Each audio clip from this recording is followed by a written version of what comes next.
and introduced the new housekeeper. She had been desperate to hire someone quickly. Mrs. Baylor smiled and turned. 2 gold-trimmed teeth glinted in the corners of her smile.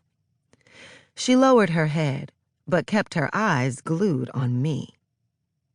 "And who's this young lady?" she said in a sing-songy way.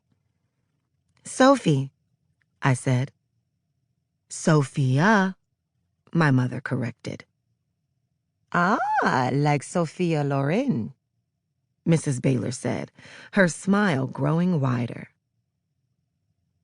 She dabbed at her forehead with her balled-up tissue, and I noticed an odd scar on her wrist, triangular, with a slightly raised border and a smooth, shining center. I looked at it for a second, then quickly looked away. It was impolite to stare at a person's disfigurement. Yep, she wasn't going to like me. I could stand on my head and blow bubbles out of my ears, and she wouldn't be impressed. She smiled and smiled at me now, but I didn't believe in that smile for a second. One evening, a week or so later, I went into the kitchen to get a handful of Oreos to eat in front of Gidget. My best friend Jennifer was over, and Gidget was our favorite TV show. My mother was off at her art gallery, organizing a new exhibit. Lily was out with her friends, and my father was probably at his office. Mrs. Baylor was sitting at the table sipping coffee with a pile of laundry in a basket on the floor next to her.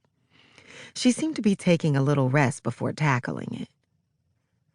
Let me explain about Jennifer. See, we moved to Montego Drive in the spring. Before that, we lived on 6th Avenue near Adams.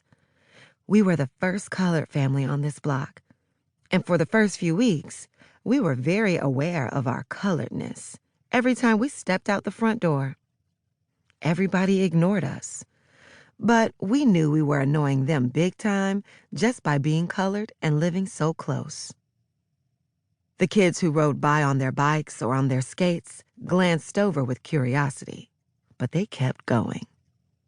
The first Saturday in our new house, I could see a bunch of girls down the street jumping rope, but they were acting as if I wasn't there. I decided to mosey on down, put my face in front of them and see what happened. They probably expected me to keep walking, but I stopped. The 2 girls turning the rope kept it going, and the jumper kept jumping, making a point of ignoring me. "Can I jump?" I asked one turner, noticing she had on a top with a satin fish that was really a pocket. I wished I had that shirt. "No," she said without looking at me. "Why?" "We have enough people," she said. "It doesn't matter how many jump." "We have enough," the other turner said. I spun on my heels and made myself believe that they said no because they really did have enough people. That could be it. But deep down, I knew it wasn't the truth. Then, a week after we moved in, Jennifer popped up on my porch, looking shy but friendly. She lived directly across the street in a 2-story house that looked just like a Father Knows Best house. I always wanted to live in a Father Knows Best house. She had red hair and a nose that I call short and she calls pug. She invited me over, and we discovered we had everything in common.